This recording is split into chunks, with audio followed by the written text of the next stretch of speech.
Yeah, there we go. Hey, hey, yo, hey, yo. I know Master, what I had to do to get it. I know what I had to do to get it to done. Da, da, da, da, da, da, da. There it goes. It's working now, and there it is. We are live. Hey, I know what I had to do. So everybody, how you doing? We're back. Okay. So now, before I do that, though, there is one more thing that I've got to do, and that is click. okay, got that. There you go. Missed meetings report. Man, this is pretty amazing. All right, we are back. So, welcome everybody to the 124th meeting of the SoundBroker MasterMind RoundTable. And I am happy to be here 124 times. It's hard to believe that I've done anything that many times, but I have. Now, you guys can hear me, right? Yeah, sure. Yes. Yeah, yep. That's very, very good. So anyway, I've got two screens open right now. If you can see my screens, one is I had to go to a browser and open Zoom through a browser. And then, of course, I'm using the Zoom client. So from the Zoom client, I was having some problems streaming, just so you know. And now, basically, the SoundBroker Mastermind Roundtable, we discuss topics of current events and whatever's on our mind and how it affects us as people, and with a slightly aside on how it affects us in the industry of professional concert touring and live sound reinforcement, video, lighting, staging, and everything regarding the professional. Just remember, everything you hear today is an opinion. So welcome everybody, and welcome to the show. There's a lot going on, but before I get started, I want to, and we get started, I want to wish everybody of our Jewish following a happy Yom Kippur. Today is Yom Kippur, which is the Jewish holy day. So welcome to everybody who is celebrating that. If you're really religious, you're not on your computer. So there you go. Well, you're not eating, you're not doing it. I mean, it's not a fun holiday, that's for sure. It's I don't, I remember them telling us when we were kids that it's not a holiday, it's a holy day, and there's a big difference between holidays and holy days. I prefer holidays over holy days, that's for sure. But anyway, moving on, we've got a few other things that I want to do a little bit of housekeeping. I want to let everybody know that you're all invited to come in and join the panel and express your opinions. And also, welcome to October. This is Cybersecurity Awareness Month. So watch out for links in your email. And of course, that's how we send out the link, for you to join us. But watch out for them. You got to be careful of ransomware. And it's now known that over 35% of all fraud on the computers and cybersecurity is from organized crime. And we'll talk about that later. So hi, everybody. How's everybody doing? David's back from two extensive journeys, one to Japan, one to Nashville. And how was your trip? Oh man, I am so impressed with Nashville. It's called Music City, right? So okay, you figure out Music City, all the Nashville stuff. We went downtown Nashville, and it's 70 or 80 bars, all with bands playing. I mean, it really is Music City. It's incredible. And you see famous names, Blake Shelton's Old Red, and Kid Rock's got a 4-story building, and every floor is a bar with a band. I mean, it's just insane how much music is going on in Nashville. And we did all the stuff. We did Ryman Auditorium. We did the Country Music Hall of Fame and Museum. We saw lots of music. I saw Elton John. That was different. Not quite country music, but my friend Alan Richardson is Elton's monitor engineer and got us 12th row center seats in the football stadium. So it was like really impressive. Yeah, you should post that link from your Facebook page for that picture. That was a great picture of where you were sitting.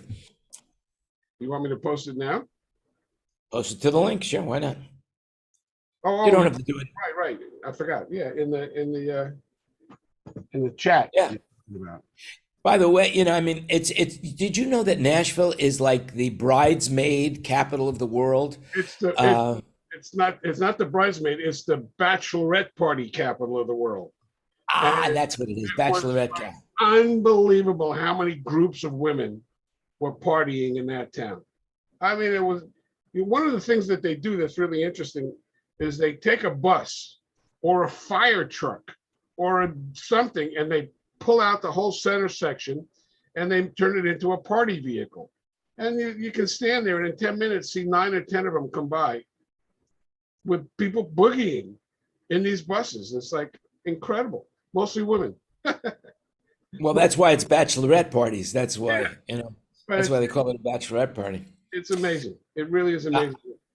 I wondered, my heart goes out to all the Loretta Lynn fans that are out there right now. She died, the coal miner's daughter.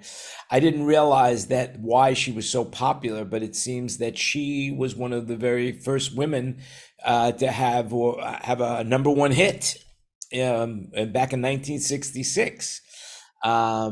So it was, and that song was called "You Ain't Woman Enough to Take My Man." So I was never a big fan of Loretta Lynn's myself, but coming from the city. But I'm sure those people from Nashville and the southern areas found her to be quite the coal miner's daughter. Well, do you know that Crystal Gayle was her youngest sister, and they were so far apart in ages that I don't think they even knew each other. I mean, they didn't never live together. Right. I did not. If I did know that, I didn't remember that. Yeah, I guess you got one up on me.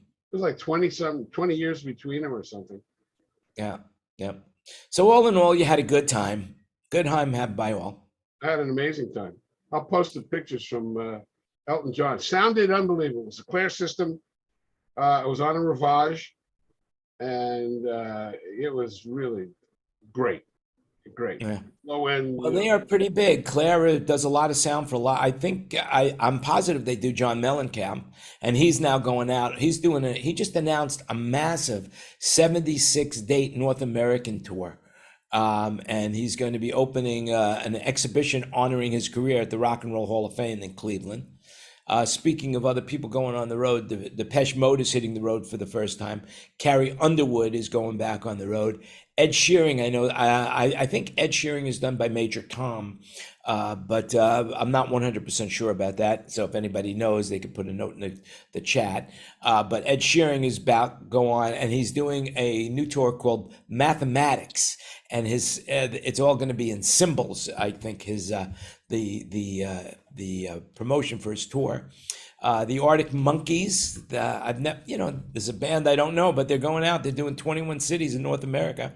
Ringo Starr, by the way, had to cancel 6 dates from his upcoming tour because he tested positive for COVID-19. So I hope that he recovers quickly. And here's something that's kind of interesting. Bono is going out on the road in November to celebrate the release of a book that he wrote called Surrender, 40 Songs, One Story. And the interesting thing is Live Nation is promoting his book tour along with the publisher, which I thought that was pretty amazing that Live Nation is now getting involved with book tours. But I guess it is, Bono, and he's pretty big.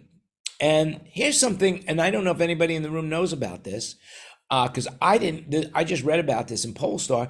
There's a venue at Thunder Valley Casino Resort near Sacramento. Unfortunately, the guys up north that normally come to the room are not here today. I would love to know. It's in Sacramento or near Sacramento, and they're doing a show on President's Day for their grand opening.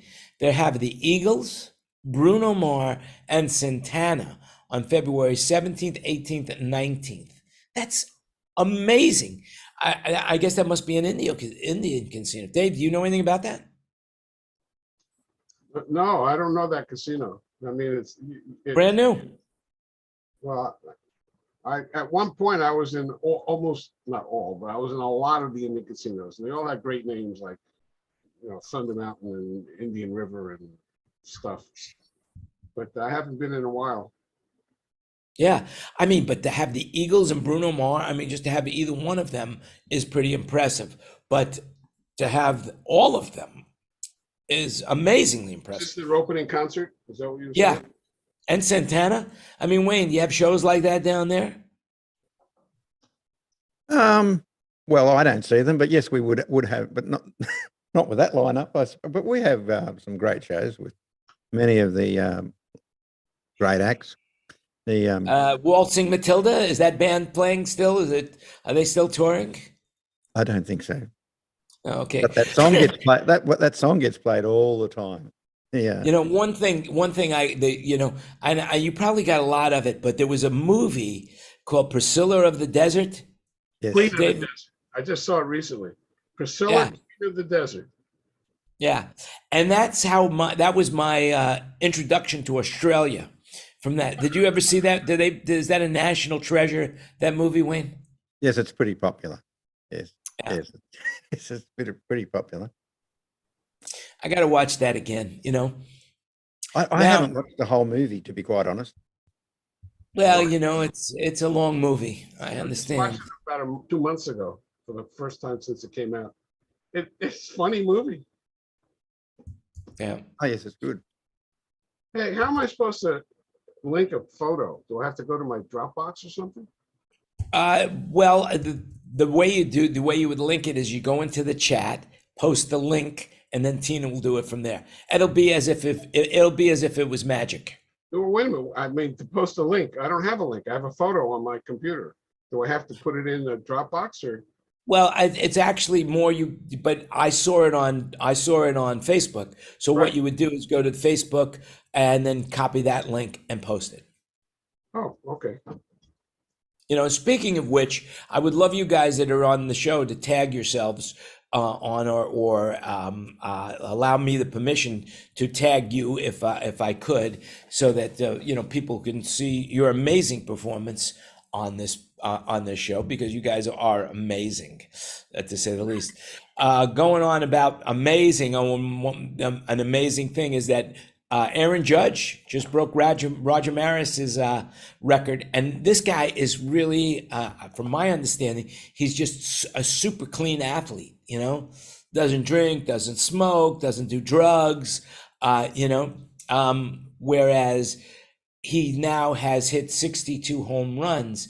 And I think it's kind of unfair, because in those days when Roger Maris and Mickey Mantle, when those guys were hitting those home runs, they were drinking heavy. And I think it's, you know, I think that people should be drinking heavy in baseball. I don't know. Just maybe it's just things have changed, you know. But no, all kidding aside, you know, congratulations to Aaron Judge. You know, they say one of the hardest things in the world is to hit a baseball in Major League Baseball, that it's traveling so fast that your reaction time is so limited that it's almost a miracle that you could even hit the ball at all. Yeah, it's coming at you at almost 100 miles an hour. I don't know how do they do that? Yeah, and then some of those balls, how they curve and bounce in, or you know, you think it's dropping and it comes back up.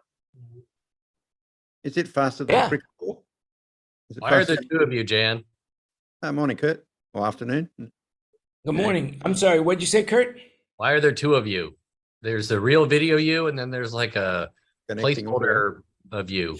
There's a reason. The reason that is because I had to go online to get these live streaming going. So actually, there's only one of me, but I'm in duplicate. I see. That's it. There's only one Jan Landy. That's it. And I'm the only Jan Landy, and I don't think the world can handle two of us. So Two of a perfect pair. you know, how's everything with you up there in Seattle? It's good. Getting ready to go down to Oregon for a week to do a corporate event. Mm-hmm. Yeah, you know, you're fortunate that you're not on the other side of the country in Florida, and we're all knowing people right now that this hurricane has affected. I mean, a minimum of 76 people have passed. May they rest in peace. I'm really sorry to hear that. But what a storm! I mean, when you see the water, where there was some shots where all you could see is the very, very top of the palm trees, and the water was that high. That's crazy. That's just crazy. And, you know, but the SBA is moving in. So by the way, as a public service announcement, the SBA disaster loans are now available to businesses and residents of Florida following the Hurricane Ian disaster. And you can call up this number, 800-659-2955, or email disastercustomerservice@sba.gov. if you need some help from the SBA. So anyway, anybody in the room affected by the hurricane? Not directly. I got friends and business Yeah, people me too, man. I deal with it. Yeah, I was doing some business down there and selling a console, and that really disrupted the business aspect of it. But you know, the phones are down, the internet was down. It was really a challenge for people. You know, you don't appreciate the modern technologies that we have until they shut off or you have a situation like that. But the question is what are they going to? You know, like I was talking to somebody in my client happens to be in Orlando, and the water came all the way up to Orlando, and there are some areas right now that are not going to. The water is going to stay there for a long time. And it's almost a natural wetland that has just been created from where people used to live and work. And like, it's really crazy to think that island, that there's no transportation now to the island, that big island in Florida. Sanibel. You know, I've never been there. Has anybody been there in the room? No, it's just like all the other islands. You know, you got to take a causeway to get there.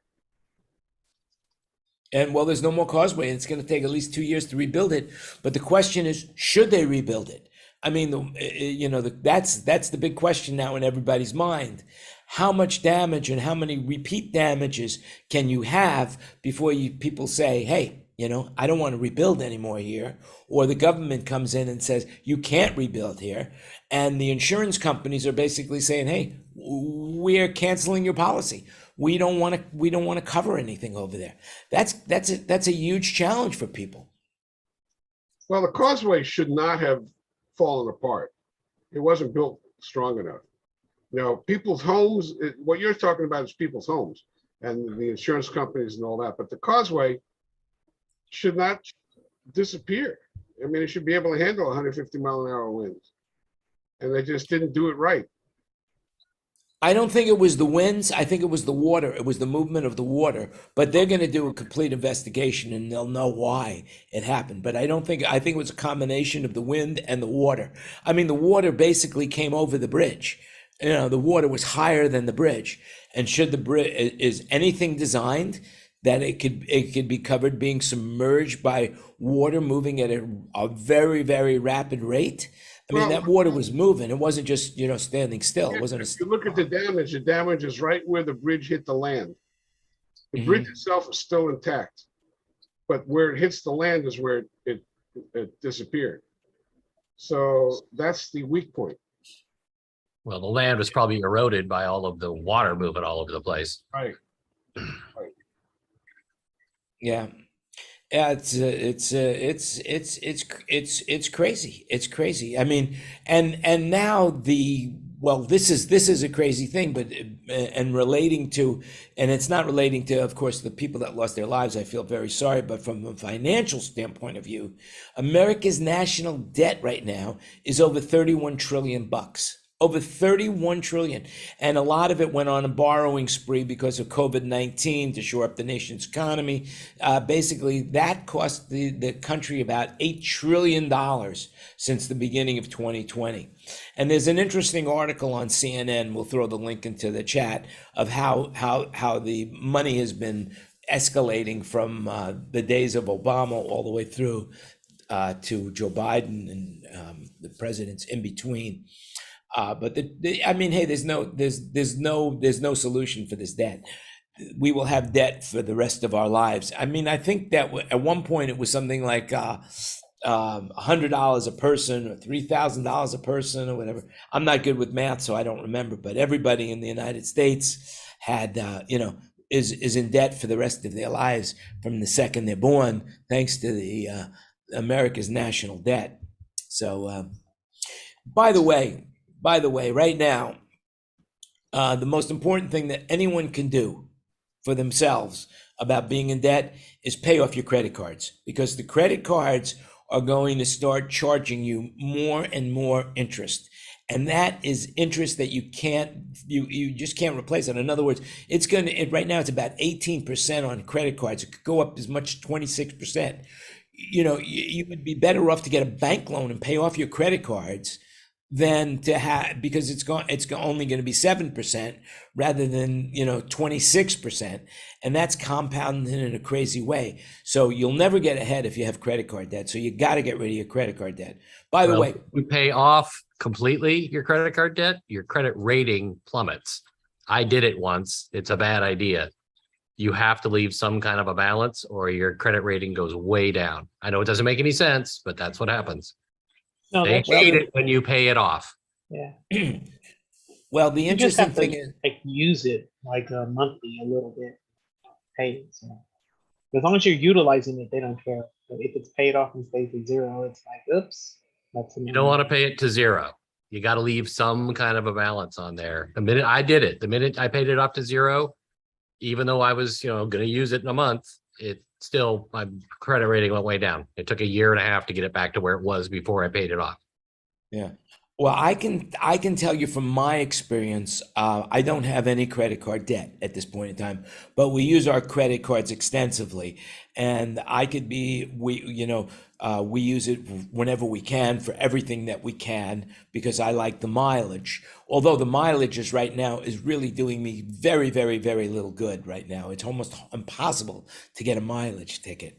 I'd almost be better off using the Apple Card and getting 3% cash back. But the reality is that we have and of course credit cards are basically personal cards that you use for the business. They still, no matter, even if it has a business name on it, if your name's attached to it, they use it in your credit history.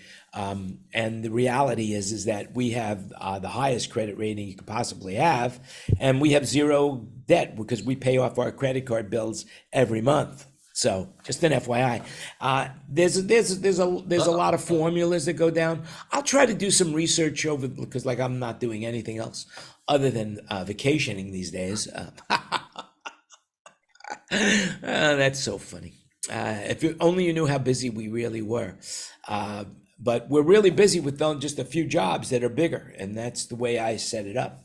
So, but we're very busy with these jobs. Anyway.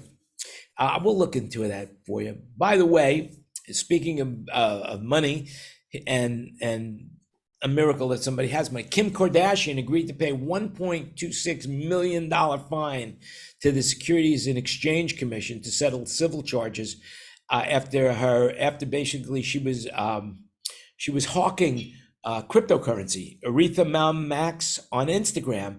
And it turns out that she really didn't use that, but she was paid $250,000 to promote it on her Instagram, but she didn't mention it as a promotion. And so they fined her, which is really unfair. So you shouldn't, you shouldn't be, unless you really have money to burn. I don't think that cryptocurrency is where it's at right now. Although you can make a lot of money if you get an inside tip. Like I know some people, got a lot of money out of Dogecoin or Dogecoin or whatever it is during that time when Elon Musk was promoting it. And then they got out as soon as they made like hundreds of thousands of dollars. But it's a dangerous road to hoe. Anybody here involved in cryptocurrency or takes cryptocurrency? I was going to go for Dogecoin when Elon Musk started talking about it, and I didn't. And then I watched it go down from the minute he started talking about it. Yeah, he was supposed to do Saturday Night Live because I was in Florida at the time, and these guys were buying this Dogecoin at like peanuts, like less than a penny, and then it went up to like 70 cents, and they had thousands and thousands of shares. It's like 6 cents now. Yeah. So. And yeah, it's a dodgy currency to say the least.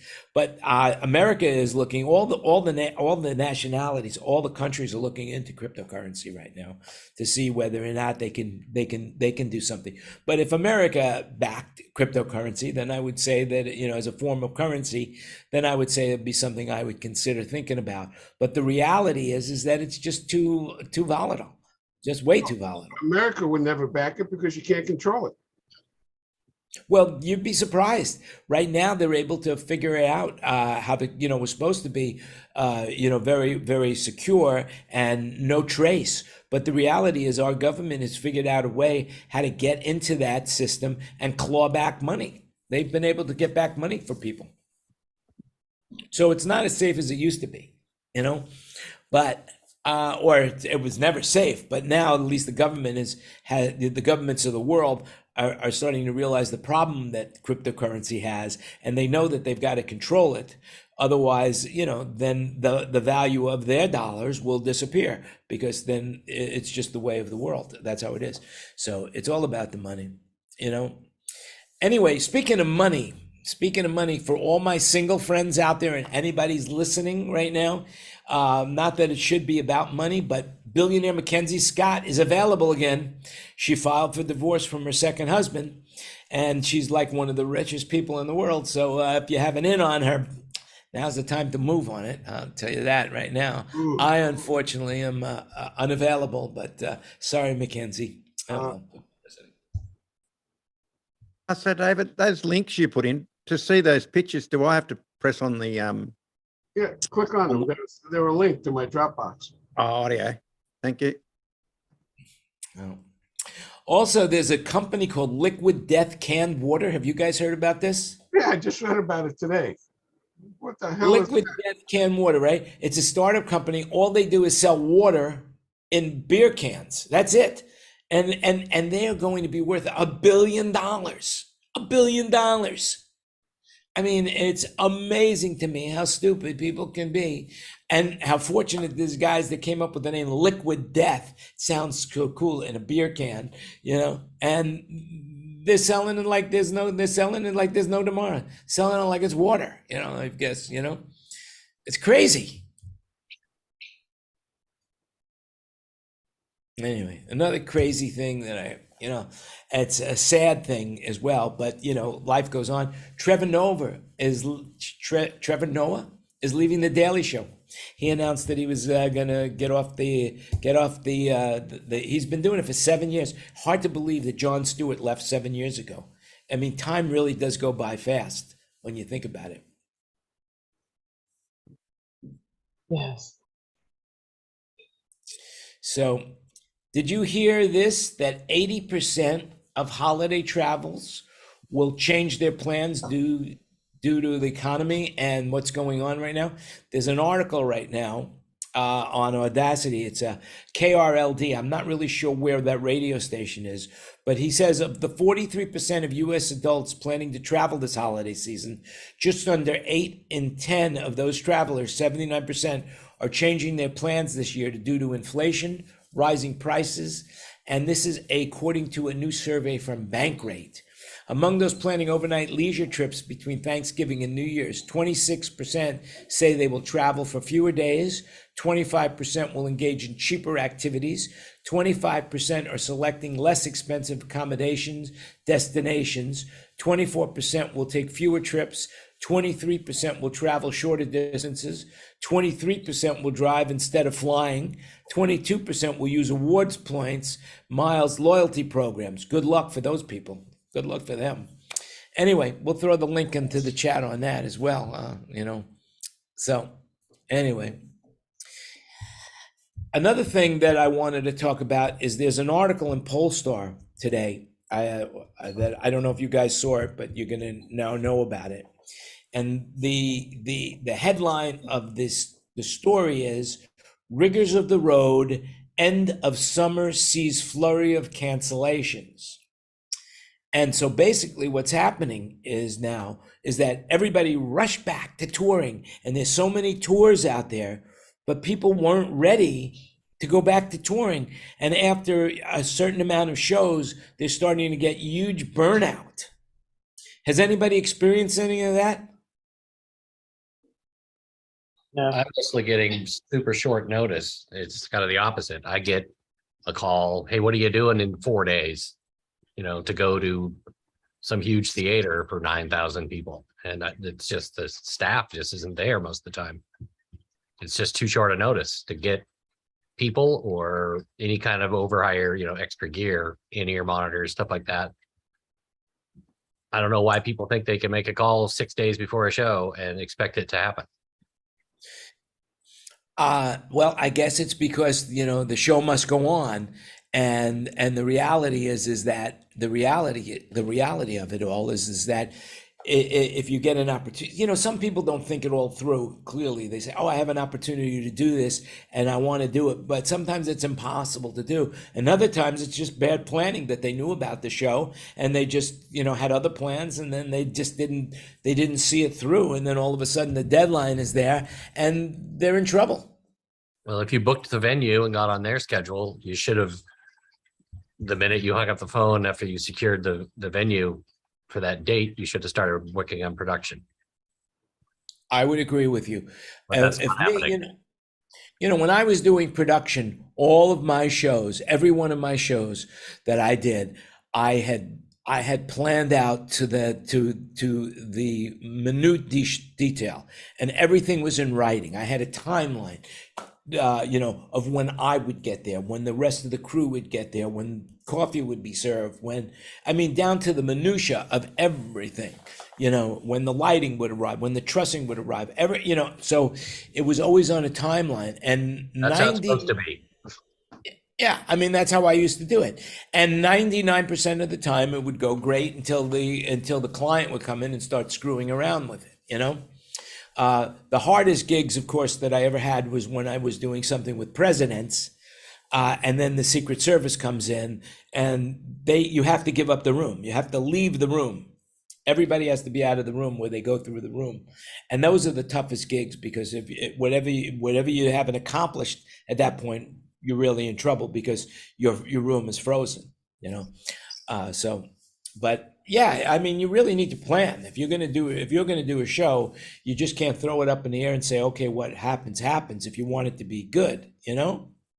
There have been several in this market that I know didn't happen because of that. They're not just me. It's other people, other venues. They're pulling the plug on stuff. And then these people are last minute and they don't want to pay a deposit. So gets pretty sketchy pretty fast. Yeah. Yeah, it is. I mean, you know, so like basically, so there are artists that have postponed their shows, like for example, Shawn Mendes, Justin Bieber, Santa Gold. I don't know who Wet Log is or Sam Fender, Disclosure, Russ, but basically, you know, these people are going out on the road and getting sick, or they're just getting exhausted, whatever, you know, whether it's COVID related or non-COVID related, you know. I'd like to see this singer Gail. She's got a great song, you know. I can't, of course, I can't say the name of the song, but if you know, it's you know, but if you've heard it, you know who she is. You know what I'm talking about. It's a really funny song, and it's hard to believe that she became so famous from this. You know, A B C D E F, and you know. You guys familiar with that song? Yes. Yes. If you're not, Google Gayle. She spells her name Gayle, and then just put the first 5 letters of the alphabet after that, and you will find it for sure. Okay. So let's say she doesn't know the full alphabet. She goes somehow she skips from you know from after F, instead of doing G, she goes to U. You know, I don't understand it myself. So there you go. But no, it's is anybody experiencing anything else other than Kurt? No, nobody. Okay, well, moving on. What happened to my notes? There we go. Well, okay. So let's say, all right, LeBron James is investing in pickleball. I've been playing pickleball for a while. And now LeBron, you know, I don't know if there's going to be any money for these guys there. I just can't see where people will spend big money to go to see a pickleball game played for a number of reasons. And number one, it's not as exciting as when you're watching it as playing it. And number two, no matter how good the player is on the court, that anyone who could play the game with any kind of proficiency would be able to get at least 1 or 2 points against that player. Whereas if it was tennis or basketball or baseball, the average person wouldn't be able to score a point or even hit the ball or whatever. You know what I'm saying? Do you guys understand what I'm saying? Whereas in pickleball, even myself, if I played the best player in the world, I would be able to return his serve. I would be able to at least maybe get a point. I might not win, but I would get a point because he's faster, younger, all of that stuff, you know. But the reality is, if you're fast and young, then you can play the game and you can be as good as a professional. Except that this is what these guys are doing for a living. And a lot of the professionals right now are former tennis players that couldn't make it in tennis. Does the Anyway. pickleball go fast? Is it fast too? No, it's a wiffle ball. It's a wiffle ball. You know what a wiffle ball is? Because it's got the holes in it, doesn't it? Yeah. So it's Close it up. it's the only time it hurts is if it hits you in the eye. You know, other than that, you know, you're not going to get hurt. You know, well, I hurt myself running for the ball, but that was something else. Let's see, what else can I say? Let's see, United Airlines is suspending all its service at New York's JFK Airport, saying its schedule there is too small to remain competitive. And yet, JetBlue and American Airlines are having some problems, saying that they can't unite because of a competition, and it will cut the prices. Anybody else hear anything about United Airlines not flying into JFK? Yeah, I read it also. I don't understand it, but also, you know, they when you used to say I'm flying to New York and looking for tickets, you would get to 3 airports: Newark, LaGuardia, and Kennedy.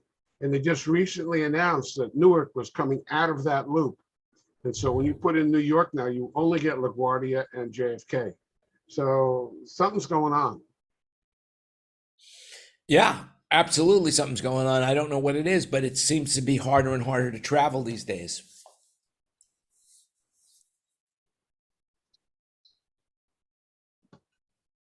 You know, so did anybody see the launch of the of SpaceX, the Dragon, to go back up to the space station? No. No, well, it happened. It happened today, and now they have a problem that satellites that are no longer in service have to get out of the sky. And I'll read this article. The FCC made an announcement that satellites that are no longer in service must get out of the sky within 5 years to help decrease the amount of garbage in Earth's orbit. It's a new ruling that they just did this week. This is a 5-year timeline. It's far shorter than the longstanding 25-year rule, which critics would say were too lax. So right now, there's more than 1 million pieces of space junk traveling through uncontrolled orbits, ranging in size from a penny to an entire rocket booster. And much of that debris, expert says, is too small to track and could cause collisions in space that could render future space explorations and satellite launches impractical and even impossible. So, hey, watch your garbage up there, satellites. That's all I can say. Anybody have any ideas or anything you want to chip in on anything that I'm saying? You know. I got a question for anyone in the room. Well, it's actually more of it might start a little bit of a discussion. So, if you're mixing, so I've never really done recording, but in live mode, does anyone ever think about when you're mixing, instead of thinking of it as all the frequencies being music, you think of the frequencies being things that human likes a blend of. So you mix with the thinking. So you might have the drums going, but they're creating certain frequencies. So then you might add a vocal, which has, say, 200 hertz, or group of frequencies from 150 to 500, which is a nice warm bit. But the other frequencies that are already there, so when you join them all together, it makes a nice warm, and if you get them the right volume, it sounds like a nice acoustic blend, instead of thinking of it as that's a guitar and that's a vocal. And does anyone ever think about frequencies in that format? Because that's what's happening. They're joining. They're joining. If you've already got the guitar or the bass on that note, it makes that, and it's fun. All its other harmonics with it. If you put a vocal on top of that, and then you EQ, get them to blend right, it makes this warmth because those frequencies are now coupling. Well, it's a serious art form to leave room in the frequency spectrum in a mix to get other things to sit in it, like EQing guitars to leave space for a vocal to happen. I mean, that's a give and take kind of thing that you have. That's where you remove those frequencies. So if you're not thinking of it music, but you can't go so far that the guitar doesn't sound like the guitar. I mean, it's No. a subtle thing. I'm not talking about changing. Cross-triggering things between the kick and the bass can make a lot of room for the bass guitar.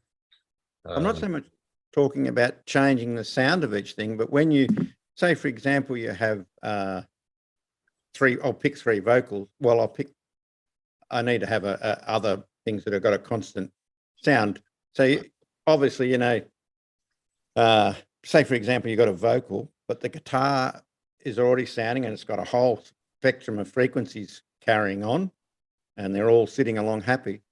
If you turn the vocal down to where it's the same volume, you don't hear the low end of that person's voice, but it still joins in those frequencies so it creates a blend. And sometimes I'll be sitting there mixing and I'll go, rightio, that's got those and that's got there. And then when I get them to the right volume, it's like this wonderful chorusy thing. Does anyone? Well, it's not chorus really, but it's just a blend and their frequencies that we like. Because I think, most of the modifications of, like for example, on the Rivage, where you have the Rupert knee blends, it's adding harmonics, which are frequencies that we like to hear.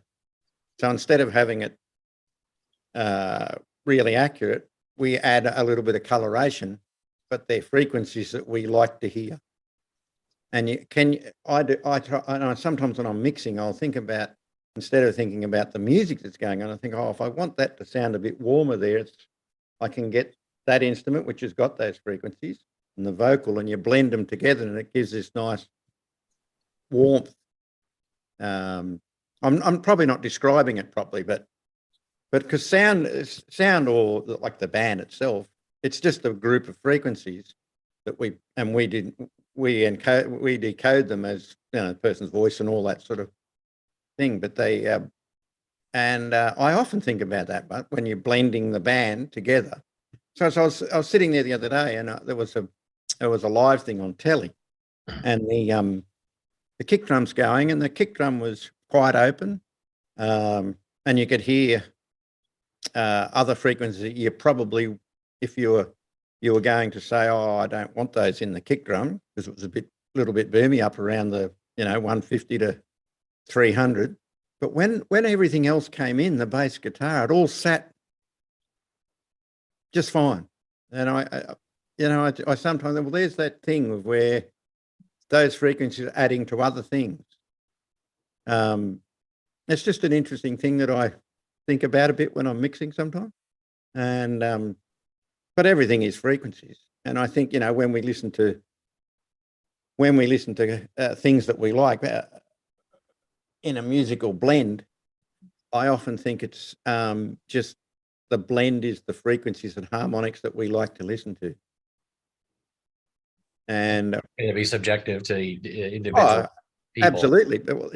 So the mixing thing is completely, it's art, isn't it? So the mixing thing, especially in recording mode, I mean, if everyone liked it exactly the same, it'd be a very boring, very boring live sound thing, wouldn't it? Or recording sound thing. There are things that have been found that frequencies that people don't like 1 kilohertz tends to not be something that's particularly pleasant to most people. That's why it's the emergency warning siren. Yeah. It's an interesting thing. If you put 1K or any frequency like those that the human ear is generally most sensitive to, especially at 90 decibels, because the human ear curve has a roll off and a peak and all that stuff. But if you put 1K on and it's a pure sine wave, say, for example, and you listen to it at, say, 100 decibels, you nearly can't stand in the room. But if you're doing a rock band or any act where you're mixing at 110, 1K still in there at 110 or 100 decibels, it never annoys you because it's blended with all the others. Anyone think about what their thoughts are on? Well, I would disagree with you that it wouldn't annoy you, because basically in your subconscious, you're hearing that. And that is like for example, in the old days where you would leave a concert, where you would leave a concert and your ears were ringing, you would think, wow, that was great. But you didn't realize that that was what you were hearing was the distortion. And that was why your ears were ringing. And No, so even though you might not hear it from the standpoint, your brain is deciphering that. So if there is a 1K, then it should be removed, I would say, right, Kurt? Oh, Yeah, no. I'm with Jan. I think it's not the balance of the frequencies as long as it's within some kind of reasonable, scope. It's time and intermodulation distortion and phase distortion, and those are the things that mess you up. If you've got all that stuff right, the frequency, it's not balancing the frequency response as much as it is third harmonic distortion and second harmonic distortion, which is worse. And just clipping and things like that, and bad A to D converters. But what I was saying there is like the one, say if you mix it, because if you're mixing 100 decibels, it's pretty loud if you're doing 110, but lots of shows were 110, many probably still are. But what I'm saying is when you put 1K by itself, it'll annoy and sit it there, it'll annoy you. Yeah, but here's one thing that you're not bringing up. Your 1K is at a fixed volume, and in reality, it's up. It doesn't sit there. So if you have 1K to fixed volume and you're playing everything else, you'd hear that 1K and it would bother you. Yes, that's right. Part of music, it doesn't. Yes, when it's part of the whole thing, and they're going up and down because it's like Yes, but what I'm saying to you is that you still hear that, Wayne. So if you're putting in 1K, it's not a good thing, and that should be eliminated. You should not be. That shouldn't be going through your system, because basically what's happening to those laymen that are listening out there, you're electronically mixing it down through, but it's coming out in vibration. It's all about vibration. Sound is all about vibrations. Air particles. But what I'm saying is you're not putting the 1K in. It's just part of because all those frequencies will be there. 1K, 800. But if you isolate them, they stick out like, and it's a bit like, the analogy of if you have a group of trees and one's higher, you hear that one really, as you do. But if you have all the trees the same level, it's still the same volume, but it doesn't stick out. So But there's no context where you just have 1K unless you're just testing 1K. That's like saying salt is, like if you just had salt, that'd be bad, but salt on a steak is good. It's like if it's out of context, it's not really relevant to anything. Yeah. Like no one's just going to eat salt. No. But I always especially if you have high blood pressure. Yeah. So which I do. Yeah, which I do. But I just think that it just intrigues me that if you have, and David's correct, because the waveform is not sitting there constant as a sine wave, but when you have 1K sitting there, it sounds really loud by itself, but when it's mixed in, and it doesn't mean to be 1K, it could be 3K, it could be 400, but when it's in the context of all the music, it just blends in with, and it doesn't sound as loud, but it is. Anyway, I just think about those frequencies, like music has frequencies as well as the artistic. And at the end of the day, you just mix away and hope you represent the band. But I often think of the technical side of what we're actually doing, if you know what I mean. I think from system measurement point of view, it's more important to look at how accurate the representation and the interface of the sound system to the acoustic space is. If you've got a bunch of extra 400 in your measurement trace, but the PA is linear, then you've got a problem with interfacing the system to the room. And that's a place where I can say you'd be thinking about frequencies and frequency response. But as far as that artistic or creative approach simply based on frequency response or frequency content, I think that would be very individual to each mixer and to each person listening. And I don't know how you come up with any sort of repeatable plan that is based on that. No, you That couldn't repeat it. I was just thinking. when Wayne, you- let me give you a tip, okay, in regards to mixing, okay? As long as the lead singer's girlfriend is happy with the way it sounds, Yep. you got a job. You know, so that's all there is to it. If she's unhappy, you're out. And that's all there is to it. So Pretty no much. matter how technically you get or where you go or how you do it, whatever, blah, blah, blah, blah, blah. If the lead singer's girlfriend is out in that audience and she's unhappy, you're looking for a new job. Yeah, tomorrow. you're looking for That's all there is to it. And that's our advice. or the band manager. Everything's an opinion, right, Jan? Yeah, that's right. That's right. Everything's an opinion. You know, that's the one thing about sound, which is really an amazing thing is that there's two things that everybody knows is number one is how much you should be getting paid. And number two, what it's supposed to sound like. Those are the two things that are, you know, that is a reality of life. So, you know, sound is just so subversive. It's subjective, not subversive, subjective to, you know, whereas when most people will say to you, Wayne, like they won't say, hey, could you take some 20K out of this mix or add some, you know, they're going to say, could you make it warmer? Could you make it a little, you know, more mellow? They're going to describe it. They're not going to describe it in frequency. They're going to describe it to you what they want in feeling. And that's what it's about. Your goal as a mixer is to hear the band sound and then make it sound the way they expect it to sound. And that is a magician. Because you don't know what they're really thinking until you do it. And there's also many players. But I also think that, like Kurt said in your interview on the backyard, beyond the backstage pass, I like the theory on if I put the fader up before you've messed with it, walking down on stage and listening to make sure it sounds the same. Because when you start, before you add any flair to it,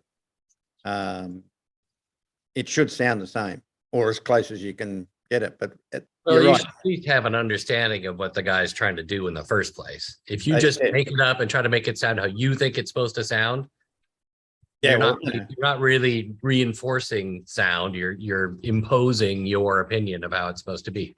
And I think there's times for that.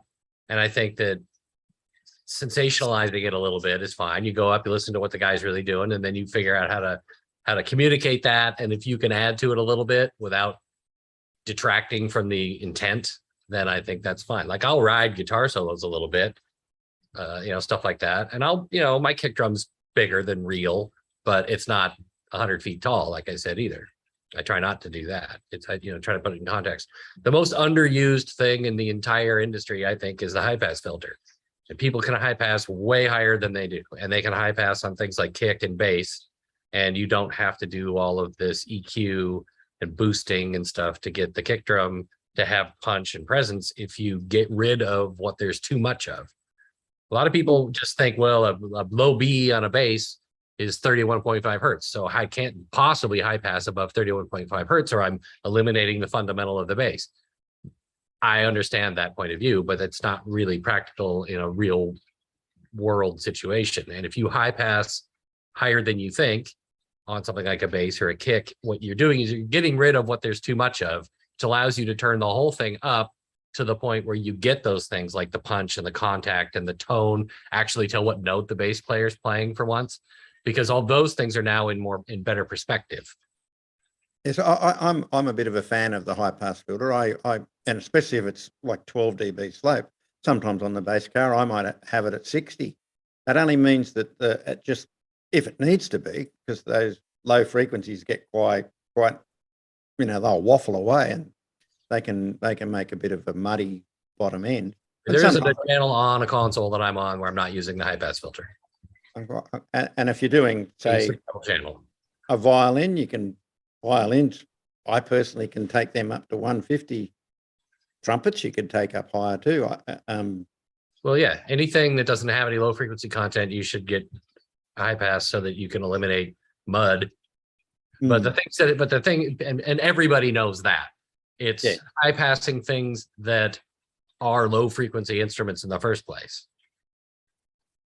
You get Yeah. rid of what there's too much of, and then you don't have to work so hard on the parts that you really want. Like instead of having to boost the crap out of 4K on a kick drum, you just get rid of everything under 100 hertz with a high pass filter, and then you can bring it all up, and the 100 hertz gets where you want it. And by virtue of your rebalancing of the spectrum, that 100 hertz in the right place in your mix now has the 4K in the right place at the mix, but you didn't have to introduce a bunch of phase shift and a bunch of noise and a bunch of boosting to get that.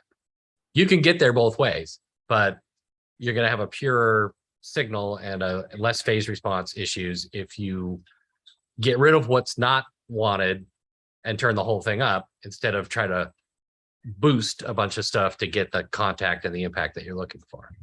Yeah, and everyone's a bit into the low frequencies at the moment, like the from 40 down. That's They what like- you're doing. If it's EDM or something, then what I just said doesn't really work because it's not a natural sound. It's not a real drum. That's a different world, and you're trying to get a different result there. So if you're doing a country band and you want it to sound like a real band, high pass filter is your best friend. If you're doing EDM, it's not going to matter because it's all programmed and it's all just all synthetic anyway. David, what do you think? Oh, the first thing I do when I get to a console is I put high pass on every input. Exactly. Very first thing. Yep. First thing. And then I work from there. You know, where do I want it? But I definitely want it on everything. And a variable high pass is, of course, much better. Like the gambles are 24 dB per octave, and you can sweep it up to where you want. And that's incredibly effective if you get it in the right spot. The little push button that's 100 hertz, if that's all you got, you're better to use it than to not use it. But an adjustable, sweepable high pass filter is the way to go if you can do it.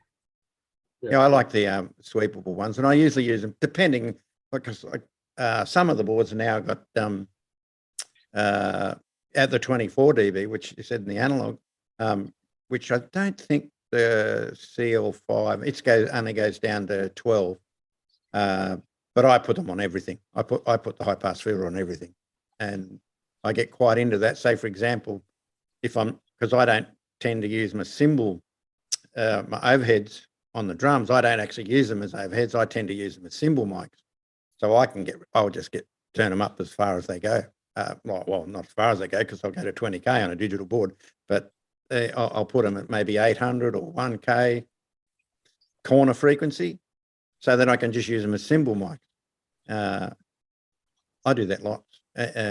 But everyone's got their own way of doing stuff. But I think that personally, getting rid of frequencies in live mode, maybe it's different in recording, but it definitely getting rid of frequencies that you don't want that mic to pick up, gets rid of spill, rumble, all those sort of things. Well, there you have it. This has been a very interesting thing about high pass filters and frequencies.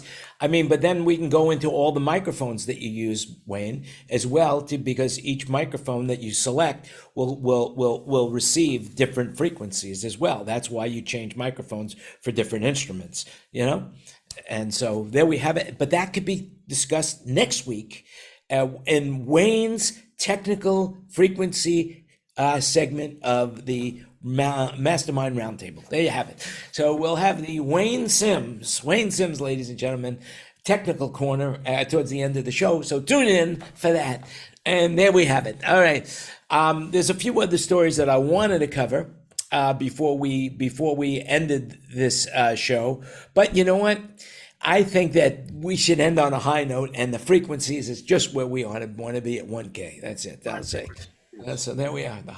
We're you can't get any higher than that. Can you, Wayne? 5. By the way, I posted a bunch of Elton John photos. Can you do that again, David? Think so I can click on it. Hey, David, did Yeah. you ever work with Loretta Lynn? No, I never saw her live. I was in the Nashville airport when I saw that she died. So that was kind of poignant. Just wondered. She lived a good life, into 90s. So that's and but before you got in, we did mention that she did pass. Yeah. So it's There's a lot of treasures that we're gonna be losing, in the next few years for sure, just because of the way life goes. For everything. Yeah, but There they're is not a making season. new legends. There That's aren't, right. there is no new Rolling Stones. There is no new. No, it's Mick Jagger. amazing to me that they're still hanging in there the way they are. But I mean, there's nothing coming along to take that role that I can see. Yeah.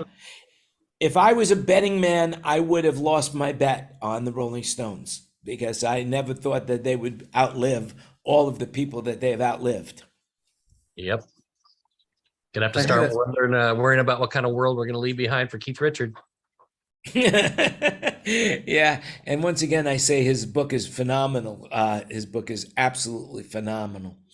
By the way, speaking of sound and everything, there is a really interesting article in the New York Times about the David Geffen Hall reopening at Lincoln Center and how they had so much problems with the sound, and now they believe that they have fixed it.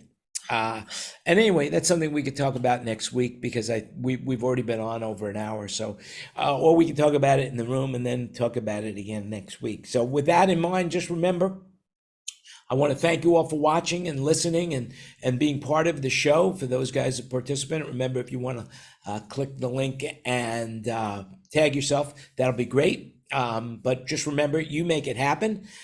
This show has been an opinion show, so do your own research. And we will be back again next week, same time, same place, to discuss more of what's going on in the world and how it affects us. And we will have Wayne Sims' corner of technical expertise and questions that no one has an answer for. That's it. That's about the size of it. So with that in mind, remember, thanks. You make it happen. We'll see you again next week. Do your own research and